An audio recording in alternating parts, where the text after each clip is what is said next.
Okay, well, this is an introduction to the Party Spawn plugin.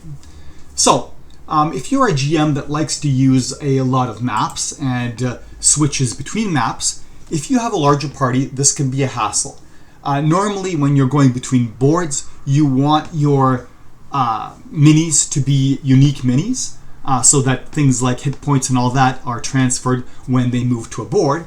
But it also means that when you move to a board, such as this, if I move to my other board, none of my party members are here, and I would now need to manually go and drop each of these onto the board to bring them out. Now, with a three-member party, it's not that bad, but once you have 6 players or more, it can be a hassle, especially if you like to change boards a lot.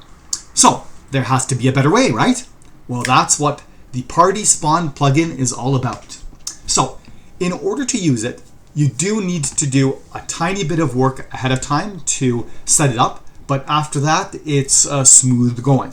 So what we need to do is we need to choose any kind of a mini to be our party pointer. So basically, when we want to drop a party somewhere, we need to point with something to the location where they are going to appear, and then magically delicious, it's going to turn into your whole party.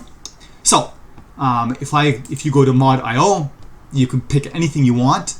I happen to have chosen, sorry, I don't want to be here. I happen to have chosen from mod.io this lovely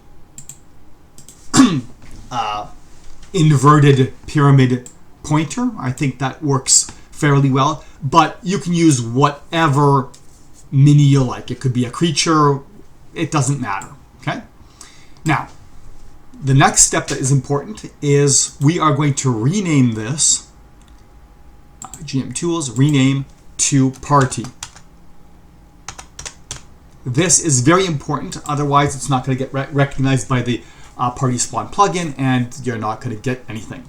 So I've renamed that to Party. I think it's a capital P.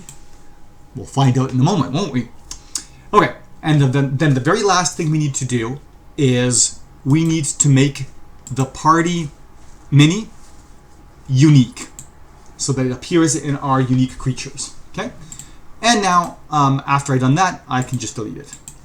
And now we are set to use the party plugin. So, how does it work?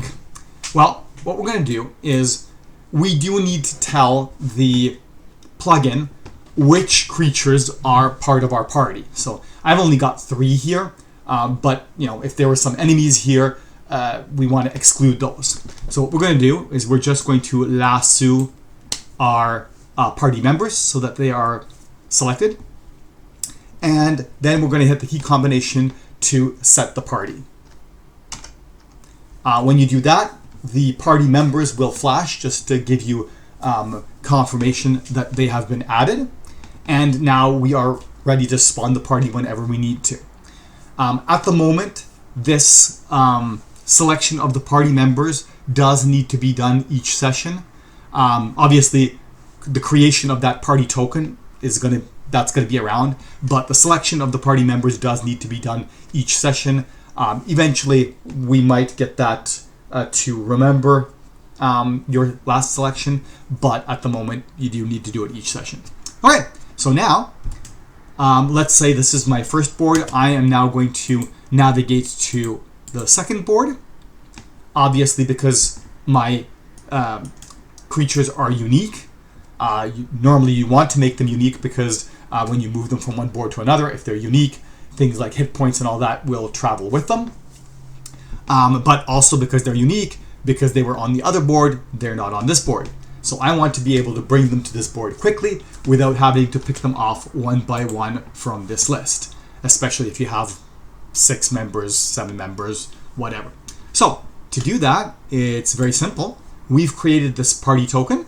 So instead of spawning our individual creatures, our minis, I'm going to spawn the party token, and I'm going to choose where I want the party to be spawned. So I will select right here, and bada boom, the party token gets converted into the party.